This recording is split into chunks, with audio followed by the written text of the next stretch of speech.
Well, I made some upgrades to this desk I got that my dad built about 18 or so years ago. I'm curious if he realizes some of the things that he may have missed, or maybe he didn't. Oh well.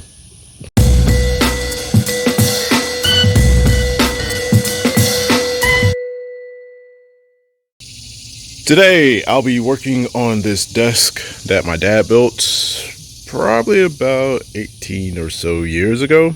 I'm going to replace the desk that I currently have with this one. This desk is much bigger and was really longer. It's not necessarily deeper, and it also has some storage on the sides. The thing about the storage, as you probably can see before here, there's no shelving in here. So when my dad had this, he had a computer, and so the computer stood on one side, and then he stored a bunch of other stuff on the other side. So there's no bottom to the storage, and there's no shelving. So I'm not going to put a bottom in it, but I am going to add shelving so that I have place to put stuff, and also get rid of that Ethernet cord. But it actually could be put to use.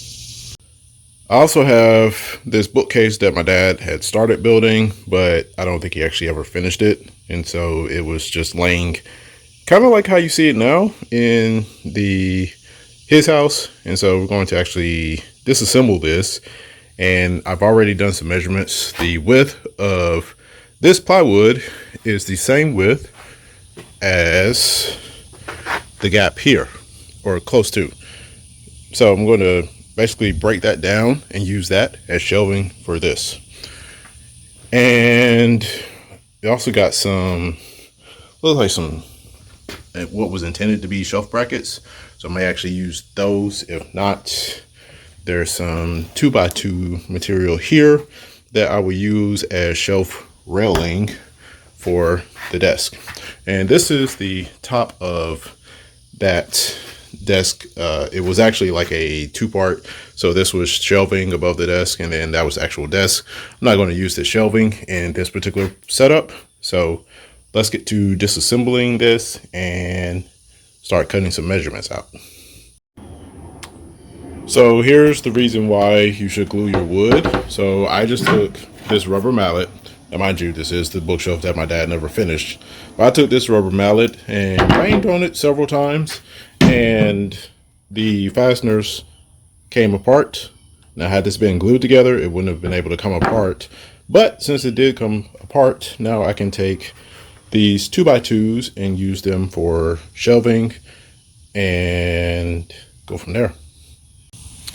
I did not have enough 2x2s or enough length of 2x2 to complete all of the shelves, because I got 4 shelves, which means I need 8 pieces of 2x2, and I only have 4. So one here in my hand, one down there, and the 2 on the desk. So what I did was I took a piece of the bookcase that I had from the other cut pieces and cut them down to the same width. And now I'm going to glue and use brad nails to secure them together, and that will give me roughly the same consistency as a 2x2, as you can see here.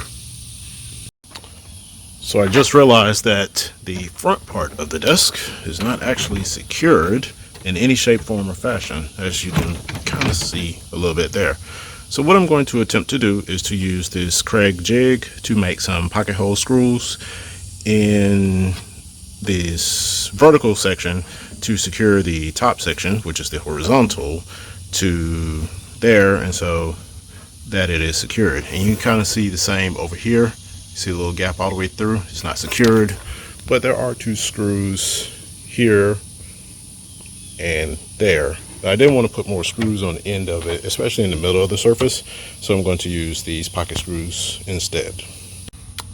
Alright, so did the pocket jig and worked out well. Now you can see there's no gap and it's not wobbling or anything else of that nature. Not sure how I'm going to do this side. Since this door is in the way, I probably will have to take the door off so that I can get the clamp on, and then, or unless I can try to get the clamp in this small space here, and then try to do the same like I did on this side here.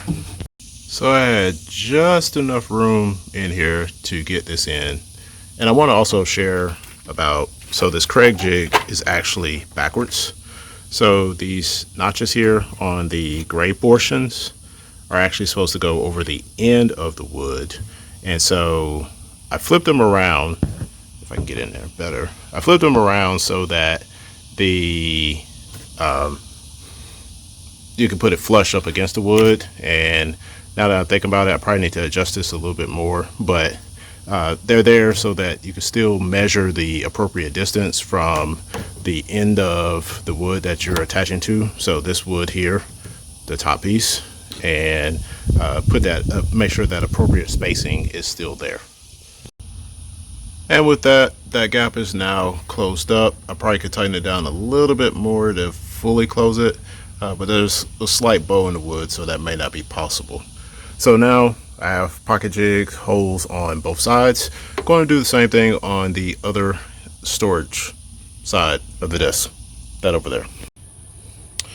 The shelving has been completed. It's not perfect, but it will do the job. As you see, it's got a little wiggle room there, but that's because of the cuts on the wood.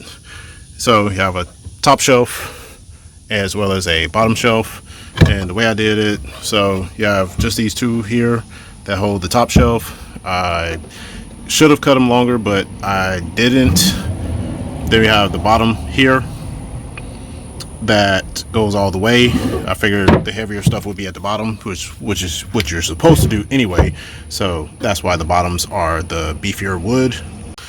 All right, so the shelves are done. They're not installed. I've designed them so that you can take them out if you need be, but you have middle shelf. There's no top. Well, I guess the middle shelf would be the top in this case, and then the bottom.